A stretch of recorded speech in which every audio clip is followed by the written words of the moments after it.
से बोले बृहस्पति देव की जय हो। आज मैं आप सभी को बृहस्पतिवार की व्रत कथा सुनाने जा रहे हूँ। कहा जाता है कि देवगुरु बृहस्पति को बुद्धि और शिक्षा का कारक माना जाता है। गुरुवार को बृहस्पति देव की पूजा करने से और कथा का श्रवण करने से धन, विद्या, मान सम्मान, प्रतिष्ठा और कई अन्य मनोवांछित फल की प्राप्ति होती है। धार्मिक ग्रंथों के अनुसार गुरुवार को भगवान बृहस्पति की पूजा का विधान है। गुरुवार के दिन व्रत और कथा सुनने से घर परिवार में सुख समृद्धि बनी रहती है। तो आइए सुनते हैं देवगुरु बृहस्पति की कथा। कथा अच्छी लगे तो दूसरों को शेयर करना ना भूले। कथा। किसी गांव में एक भाई बहन रहा करते थे। बहन बृहस्पतिवार का व्रत करती थी। हर गुरुवार को बहन उपवास रहकर एक समय भोजन किया करती थी। बहन की श्रद्धा भक्ति को देखकर बृहस्पति महाराज आते हैं। उसे 4 लड्डू और एक चांदी का कटोरा और एक सोने का सिक्का देकर चले जाते थे और बहन भी 4 लड्डू खा लेती, चांदी का कटोरा, सोने का टका कोठे में रख देती। एक दिन उसकी भाभी ने कोठा खोलकर देखा तो उसमें जगमग हो रही थी। उसने पड़ोसन को कोठा खोलकर दिखाया कि मेरी ननद इतने कटोरे सोने के सिक्के कहाँ से लाई होगी। कोठे तो पूरी जगमग कर रही थी। पड़ोसन बोली, अपनी आदमी से कहना, लेकिन मेरी आदमी तो नहीं सुनेगा। ऐसा करना कि दाल का चम्मच भात में, भात का चम्मच दाल में कर देना। उसने वैसा ही किया। वह बोला, पागल हो गई हो। पत्नी बोली, पागल तो तुम्हारी बहन हो गई है जो कि कोठे में इतनी जगमग हो रही है। भाई ने देखा और कहा, इतने कटोरे सोने के सिक्के कहाँ से लाई? मैं तुम्हें घर से निकाल दूंगा। भाई अपनी बहन से बोला। फिर भाई बोला, मैं तुम्हें मामा के घर ले चलूंगा। लेकिन बहन तो जानती थी हम कभी मामा के घर जाते ही नहीं। फिर भी बहन अपने भाई के साथ चल दी और उसने अपने भाई से कहा, भाई जहाँ केले का पेड़ और मंदिर हो वहीं पर मुझे छोड़ देना। भाई ने वैसा ही किया। हाँ, भाई को केले का पेड़ और मंदिर दिखा। भाई ने बहन को वहीं पर छोड़कर अपने घर को चला गया। बृहस्पतिवार का दिन था। बहन ने केले की पूजा करी, कहानी कही। बृहस्पति देवता आए, 4 लड्डू, चांदी का कटोरा, सोने का सिक्का देकर जाने लगे तो उसका भाई पेड़ के पीछे छुपकर यह सब देख रहा था। भाई ने उसके पैर पकड़ लिए। बृहस्पति देवता बोले, मेरे पैर छोड़, पापी, कुंवारी कन्या को कलंक लगाते हो। यह तो सबसे मेरी व्रत करती है और मैं ही इसे चांदी के कटोरा, सोने का सिक्का देकर जाता हूँ। इसका पीछा भूल कर भी मत करना। वह अपनी बहन को घर लाया और उसकी भाभी दरवाजे पर खड़ी थी। वह बोली, तुम इसे फिर से ले आए? उसने बोला, मेरी बहन से कुछ मत कहना। मेरी बहन तो बृहस्पतिवार का व्रत करती है, वही इसे देकर जाते हैं। और भाभी बोली कि मैं भी देखूंगी। इसके बृहस्पति देवता वह सारी नगरी में बोल आई, सब अपने बच्चों को लेकर आना। मेरी ननद बृहस्पतिवार का व्रत करती है। सबको 4-4 लड्डू, सोने का सिक्का, चांदी का कटोरा मिलेगा। ननद अब एक पैर से खड़ी होकर प्रार्थना करती, हे बृहस्पति देव, मेरी लाज रखना। उसने 3 बार कहा और बृहस्पति देवता आए और सब बच्चों को 4-4 लड्डू, चांदी का कटोरा, सोने का सिक्का दिया और वहां से अंतर ध्यान हो गए। इस तरह बृहस्पति देवता जैसे उस लड़की पर कृपा करी, वैसे हम सब पर अपनी कृपा दृष्टि रखना। बोलो प्रेम से बृहस्पति देव महाराज की जय। भारतवर्ष के सौराष्ट्र देश में द्वापर युग की यह कहानी हुई है। सौराष्ट्र में उस समय भद्रश्रवा नाम के राजा थे।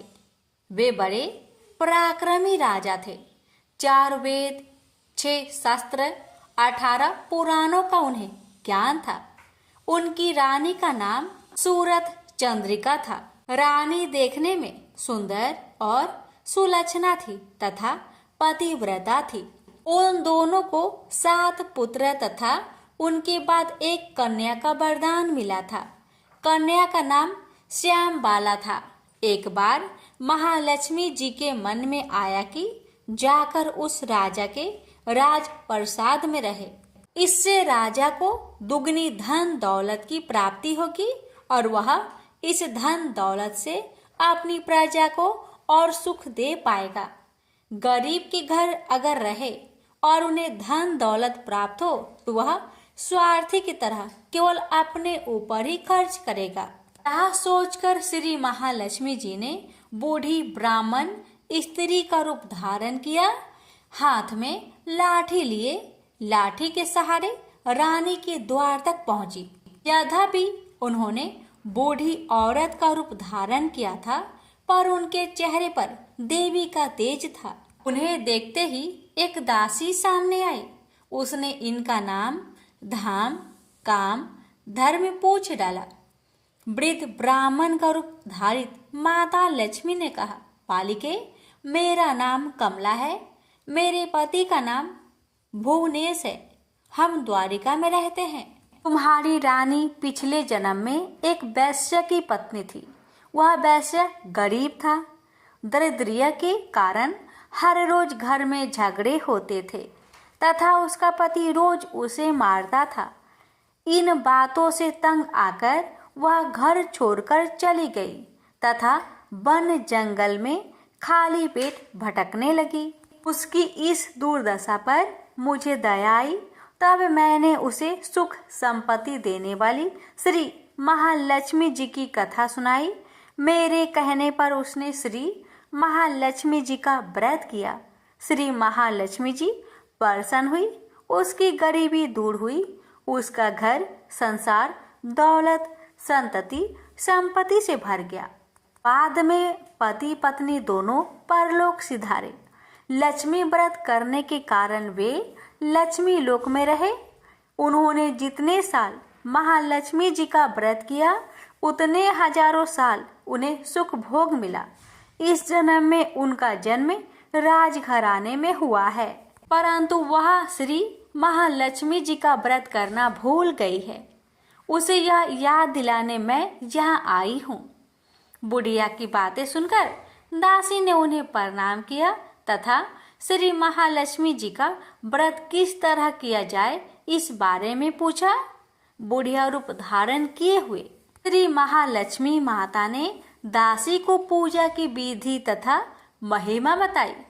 इसके बाद वह दासी माता को प्रणाम कर रानी को बताने अंदर चली गई। राज वैभव में रहते हुए रानी को अपने ऐश्वर्य का बहुत घमंड हुआ था। संपत्ति तथा अधिकार के वजह से वह उन्मत्त हो गई थी। दासी द्वारा बताई गई बुढ़िया की बातें सुनकर वह आग बबूला हो गई और राजद्वार पर आकर बुढ़िया रूपी श्री महालक्ष्मी पर बरस पड़ी। उसे यह मालूम नहीं था कि श्री महालक्ष्मी माता बुढ़िया का रूप धारण किए द्वार तक आई हैं, परंतु रानी का इस कदर रुख बर्ताव तथा अपना अनादर देखकर माता ने वहां ठहरना ठीक ना समझा। वे वहां से चल पड़ी। राह में उन्हें राजकुमारी श्यामबाला मिली। उन्होंने श्यामबाला को सारी बात बताई। श्यामबाला ने अपनी ओर से श्री महालक्ष्मी माता से क्षमा मांगी। माता को उस पर दया आई। उन्होंने श्यामबाला को श्री महालक्ष्मी व्रत के बारे में बताया। उस दिन अगहन यानी मार्गशीर्ष माह का पहला गुरुवार था। श्यामबाला ने परम श्रद्धा से श्री महालक्ष्मी जी का व्रत रखा।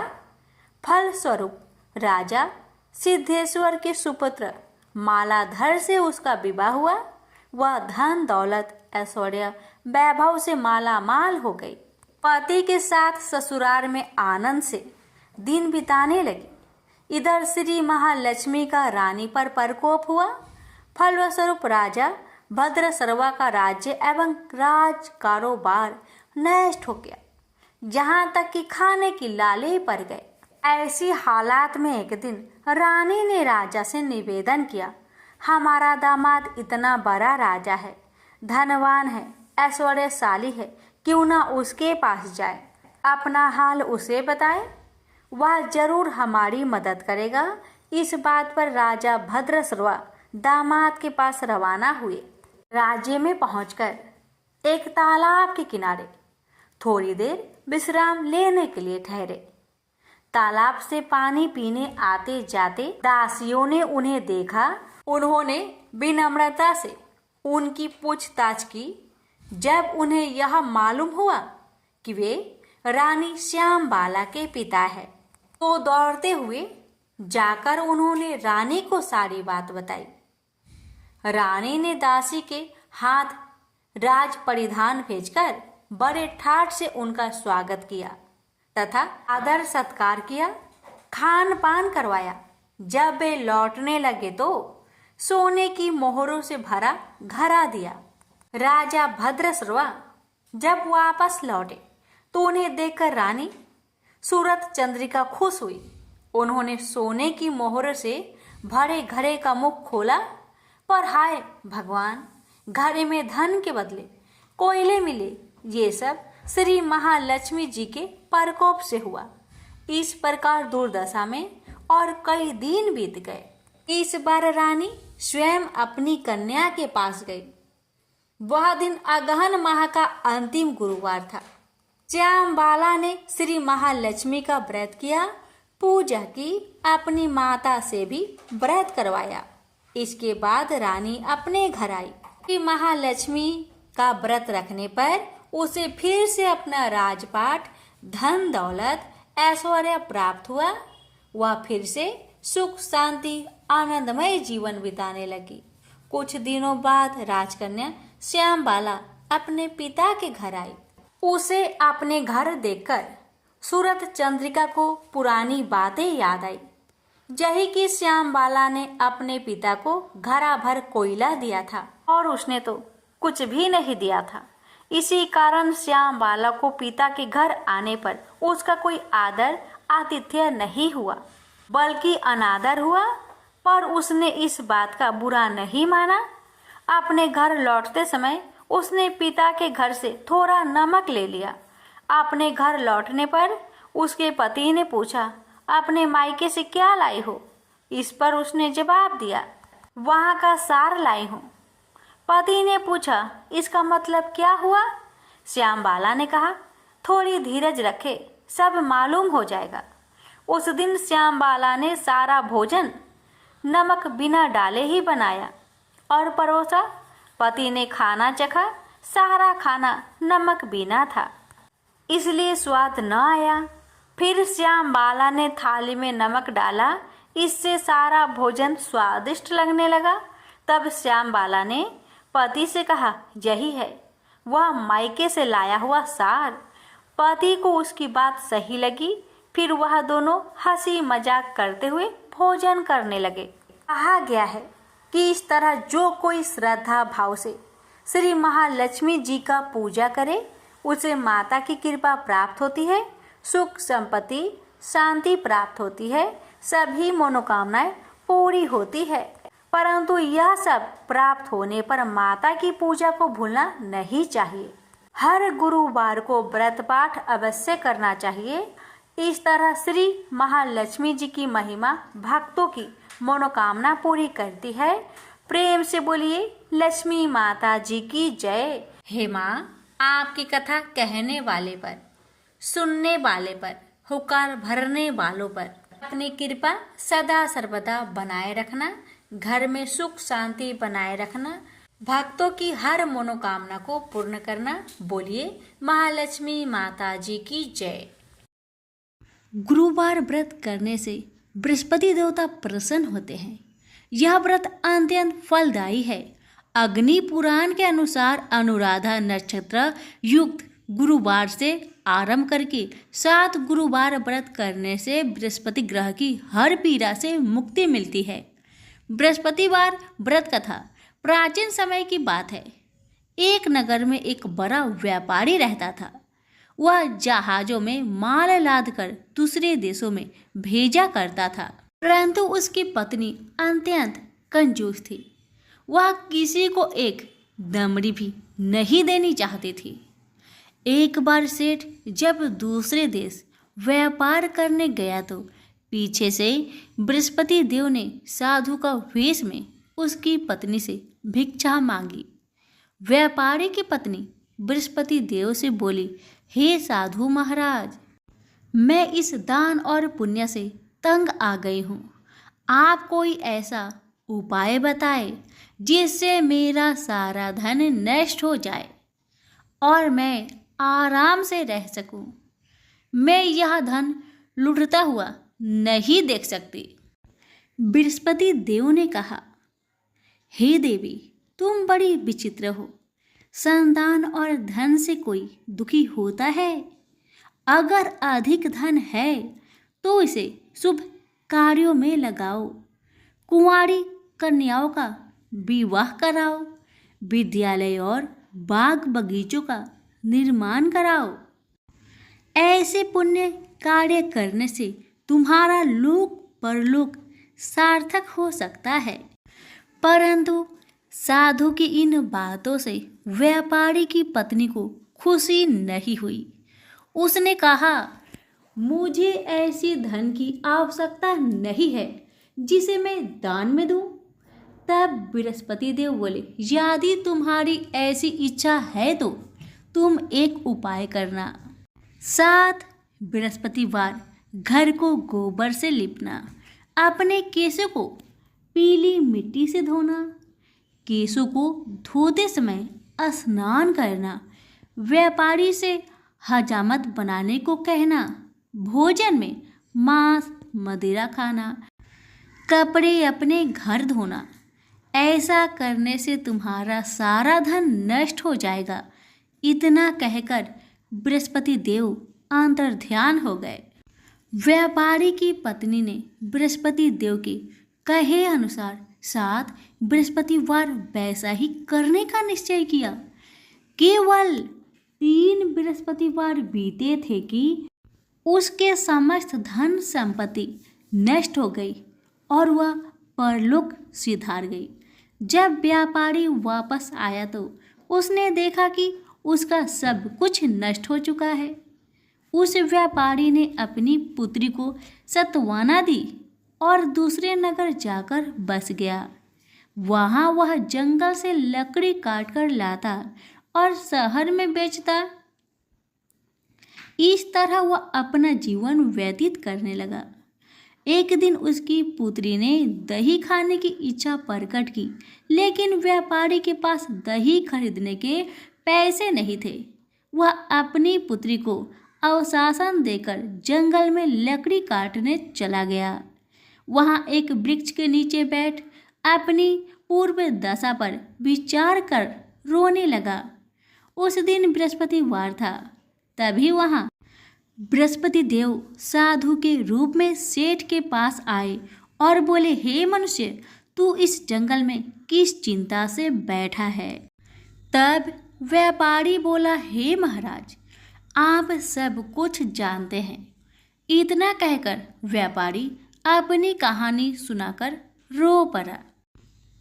बृहस्पति देव बोले, देखो बेटा, तुम्हारी पत्नी ने बृहस्पति देव का अपमान किया था, इसी कारण तुम्हारा यह हाल हुआ है। लेकिन अब तुम किसी प्रकार की चिंता मत करो। तुम गुरुवार के दिन बृहस्पति देव का पाठ करो। 2 पैसे के चने और गुड़ को लेकर जल के लोटे में शक्कर डालकर वह अमृत और प्रसाद अपने परिवार के सदस्यों और कथा सुनने वालों में बांट दो। स्वयं भी प्रसाद और चनरा मिलट लो। भगवान तुम्हारा अवश्य कल्याण करेंगे। साधु की बात सुनकर व्यापारी बोला, महाराज, मुझे तो इतना भी नहीं बचता कि मैं अपनी पुत्री को दही लाकर दे सकूं। इस पर साधु जी बोले, तुम लकड़ियां शहर में बेचने जाना। तुम्हें लकड़ियों के दाम पहले से चौगुने मिलेंगे, जिससे तुम्हारे सारे कार्य सिद्ध हो जाएंगे। उसने लकड़ियां काटी और शहर में बेचने के लिए चल पड़ा। उसकी लकड़ियां अच्छे दाम में बिक गई, जिससे उसने अपनी पुत्री के लिए दही लिया और गुरुवार की कथा हेतु चना गुड़ लेकर कथा की और प्रसाद बांटकर स्वयं भी खाया। उसी दिन परंतु अगले बृहस्पतिवार को वह कथा करना भूल गया। अगले दिन वहां के राजा ने एक बड़े यज्ञ का आयोजन कर पूरे नगर के लोगों के लिए भोज का आयोजन किया। राजा की आज्ञा अनुसार पूरा नगर राजा के महल में भोज करने गया, लेकिन व्यापारी व उसकी पुत्री तनिक विलंब से पहुंचे। अतः उन दोनों को राजा ने महल में ले जाकर भोजन करवाया। जब वे दोनों लौटकर आए तब रानी ने देखा कि उसका खूंटी पर टंगा हार गायब है। रानी को व्यापारी और उसकी पुत्री पर संदेह हुआ कि उसका हार उन दोनों ने ही चुराया है। राजा के आज्ञा से उन दोनों को कारावास की कोठरी में कैद कर दिया गया। कैद में पड़कर दोनों अत्यंत दुखी हुए। वहां उन्होंने बृहस्पति देवता का स्मरण किया। बृहस्पति देव ने प्रकट होकर व्यापारी को उसकी भूल का आभास कराया और उन्हें सलाह दी कि गुरुवार के दिन कैद खाने के दरवाजे पर तुम्हें 2 पैसे मिलेंगे। उनसे तुम चने और मुनक्का मंगवाकर विधि पूर्वक बृहस्पति देवता का पूजन करना, तुम्हारे सब दुख दूर हो जाएंगे। बृहस्पतिवार को कैद खाने के द्वार पर उन्हें 2 पैसे मिले। बाहर सड़क पर एक स्त्री जा रही थी। व्यापारी ने उसे बुलाकर गुड़ और चने लाने को कहा। इस पर वह स्त्री बोली, मैं अपने बहू के लिए गहने लेने जा रही हूँ, मेरे पास समय नहीं है। इतना कहकर वह चली गई। थोड़ी देर बाद वहां से एक और स्त्री निकली। व्यापारी ने उसे बुलाकर कहा कि हे बहन, मुझे बृहस्पतिवार की कथा करनी है, तुम मुझे 2 पैसे का गुड़ चना ला दो। बृहस्पति देव का नाम सुनकर वह स्त्री बोली, भाई मैं तुम्हें अभी गुड़ चना लाकर देती हूँ। मेरा एकलौता पुत्र मर गया है, मैं उसके लिए कफन लेने जा रही थी, लेकिन मैं पहले तुम्हारा काम करूँगी, उसके बाद अपने पुत्र के लिए कफन लाऊंगी। वह स्त्री बाजार से व्यापारी के लिए गुड़ चना ले आई और स्वयं भी बृहस्पति देव की कथा सुनी। कथा के समाप्त होने पर वह स्त्री कफन लेकर घर गई। घर पर लोग उसके पुत्र की लाश को राम नाम सत्य है कहते हुए शमशान ले जाने की तैयारी कर रहे थे। स्त्री बोली, मुझे अपने लड़के का मुख देख लेने दो। अपने पुत्र का मुख देखकर उस स्त्री ने उसके मुख में प्रसाद और चंद्रामृत डाला। प्रसाद और चंद्रामृत के प्रभाव से वह पुनः जीवित हो गया। उसी रात बृहस्पति देव राजा के सपने में आए और बोले, हे राजन, तूने जिस व्यापारी और उसके पुत्री को जेल में कैद कर रखा है वह बिल्कुल निर्दोष है। तुम्हारी रानी का हार वही खूंटी पर टांगा है।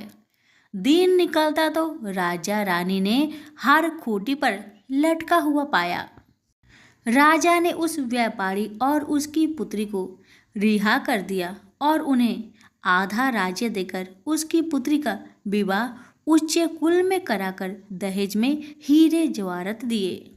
सभी प्रेम से बोलिए, बृहस्पति देव की जय हो। एक बार भगवान विष्णु जी शेषनाग पर बैठे बैठे बोर हो गए और उन्होंने धरती पर घूमने का विचार मन में किया।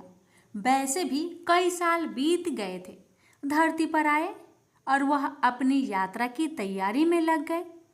स्वामी को तैयार होता देखकर लक्ष्मी माता ने पूछा, आज सुबह सुबह कहाँ जाने की तैयारी हो रही है? विष्णु जी ने कहा, हे लक्ष्मी, मैं धरती लोक पर घूमने जा रहा हूँ। तो कुछ सोचकर लक्ष्मी माँ ने कहा, हे देव, क्या मैं भी आपके साथ चल सकती हूँ?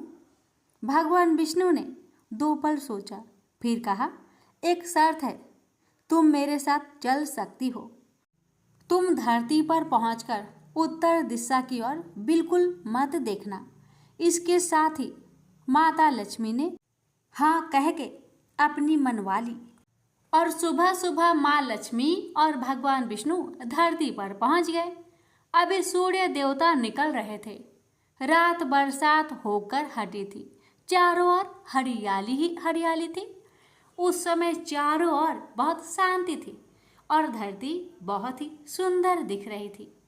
और माँ लक्ष्मी मंत्र मुक्त होकर धरती को देख रही थी और भूल गई कि पति को क्या वचन देकर आई थी, यानी विष्णु भगवान को क्या वचन देकर आई थी। और चारों ओर देखती हुई कैब उत्तर दिशा की ओर देखने लगी। पता ही नहीं चला उत्तर दिशा में माँ लक्ष्मी को एक बहुत ही सुंदर बगीचा नजर आया और उस तरफ से भीनी भीनी खुशबू आ रही थी और बहुत ही सुंदर सुंदर फूल खिले थे। यह एक फूलों का खेत था और माँ लक्ष्मी बिना सोचे समझे उस खेत में गई और एक सुंदर सा फूल तोड़ लाई। लेकिन यह क्या, जब माँ लक्ष्मी भगवान विष्णु के पास वापस आई तो भगवान विष्णु की आंखों में आंसू थे और भगवान विष्णु ने माँ लक्ष्मी को कहा कि कभी भी किसी से बिना पूछे उसका कुछ भी नहीं लेना चाहिए और साथ ही अपना वचन भी याद दिलाया। माँ लक्ष्मी को अपनी भूल का पता चला तो उन्होंने भगवान विष्णु से इस भूल की माफ़ी मांगी। तो भगवान विष्णु ने कहा, जो तुमने भूल की है उसकी सजा तो तुम्हें जरूर मिलेगी। जिस माली के खेत में से तुमने बिना पूछे फूल तोड़ा है, यह एक प्रकार की चोरी है। इसलिए अब तुम 3 साल तक माली के घर नौकर बनकर रहो। उसके बाद मैं तुम्हें बैंकुट में वापस बुलाऊंगा। माँ लक्ष्मी ने चुपचाप सर झुकाकर हाँ कर दी। आजकल की लक्ष्मी थोड़ी थी और वैसे भी भगवान की लीला न्यारी है। किस पर कैसे कृपा करेगी ये तो माता ही बता सकती है। आगे होता ही ये, लक्ष्मी एक गरीब औरत का रूप धारण करके उस खेत के मालिक के घर गई। घर क्या, एक झोपड़ा था और मालिक का नाम माधव था। माधव की बीवी 2 बेटे और 3 बेटियां थी। सभी उस छोटे से खेत में काम करके किसी तरह से गुजारा करते थे। माँ लक्ष्मी जब एक साधारण और गरीब औरत बनकर जब माधव के झोपड़े पर गई तो माधव ने पूछा, बहन तुम कौन हो और इस समय तुम्हें क्या चाहिए? तब माँ लक्ष्मी ने कहा, मैं एक गरीब औरत हूँ, मेरी देखभाल करने वाला कोई नहीं है। मैंने कई दिनों से खाना भी नहीं खाया, मुझे कोई काम दे दो, साथ में मैं तुम्हारे घर का काम भी कर दिया करूँगी। बस मुझे अपने घर में एक कोने में आसरा दे दो। माधव बहुत ही अच्छे दिल का मालिक था। उसे दया आ गई, लेकिन उसने कहा, बहन मैं तो बहुत गरीब हूँ, मेरी कमाई से मेरे घर का खर्च मुश्किल से चलता है। लेकिन अगर मेरी 3 की जगह 4 बेटियां होती तो भी मैंने गुजारा करना ही था। अगर तुम मेरी बेटी बनकर जैसा रूखा सूखा हम खाते हैं उसमें खुश रह सकती हो तो बेटी बनकर अंदर आ जाओ। माधव ने माँ लक्ष्मी को अपने झोपड़े में शरण दे दी और माँ लक्ष्मी 3 साल तक उस माधव के घर पर नौकरानी बनकर रही। जिस दिन माँ लक्ष्मी माधव के घर आई थी उससे दूसरे दिन ही माधव को इतनी आमदनी हुई, फूल बेचकर ही शाम को एक गाय खरीद ली। फिर धीरे धीरे माधव ने काफ़ी जमीन खरीद ली और सबने अच्छे अच्छे कपड़े भी बनवा लिए और फिर एक बड़ा पक्का घर भी बनवा लिया। बेटियों और बीबी ने गहने भी बनवा लिए और अब मकान भी बहुत बड़ा बनवा लिया था। माधव हमेशा सोचता था कि मुझे ये सब इस महिला के आने के बाद ही मिला है। इस बेटी के रूप में मेरी किस्मत आ गई है मेरी। और अब 2 से 5 साल बीत गए थे, लेकिन माँ लक्ष्मी अब भी घर में और खेत में काम करती थी। एक दिन माधव जब अपने खेतों से काम कर खत्म करके घर आया तो उसने अपने घर के सामने द्वार पर एक देवी स्वरूप गहनों से लदी एक औरत को देखा। ध्यान से देखकर पहचान लिया, अरे ये तो मेरी मुंह बोली चौथी बेटी यानी वही औरत है, और पहचान गया कि ये तो माँ लक्ष्मी है। अब तक माधव का पूरा परिवार बाहर आ गया था और सब हैरान होकर माँ लक्ष्मी को देख रहे थे। माधव बोला, हे माँ, हमें माफ कर, हमने तेरे से अनजाने में ही घर और खेत में काम करवाया है। हे माँ, ये कैसा अपराध हो गया। हे माँ, हम सबको माफ कर दे। अब माँ लक्ष्मी मुस्कुराई और बोली, हे माधव, तुम बहुत ही अच्छे और दयालु व्यक्ति हो। तुमने मुझे अपनी बेटी की तरह रखा है, अपने परिवार के सदस्यों की तरह से। इसके बदले मैं तुम्हें वरदान देती हूँ कि तुम्हारे पास कभी भी खुशियों की और धन की कमी नहीं रहेगी। तुम्हें सारे सुख मिलेंगे जिसके तुम हकदार हो। और फिर माँ अपने स्वामी के द्वारा भेजे रथ में बैठकर बैकुंठ चली गई। हे लक्ष्मी माता, हे विष्णु भगवान, आपकी लीला न्यारी है। जिस किसी पर आप कृपा करते हैं, कैसे करते हैं, ये कोई नहीं जानता। हे माँ, हे भगवान, मैं आपसे प्रार्थना करती हूँ। हे लक्ष्मी नारायण भगवान जी, हे माँ लक्ष्मी, आपकी कथा कहने वाले, श्रद्धा भाव से इस कथा को सुनने वाले, आपके जय जयकार करने वाले सभी भक्तों की हर कष्ट को दूर करना, घर में सदा अन्न धन का भंडार भरे रखना, निरोगी काया देना, अपने भक्तों की हर मनोकामना को पूर्ण करना, जिसमें आपके भक्तों का भला हो। तो प्रेम से बोलिए, लक्ष्मीपति विष्णु भगवान जी की जय। विष्णु भक्त से निवेदन है, इस कथा को एक शेयर अवश्य करें।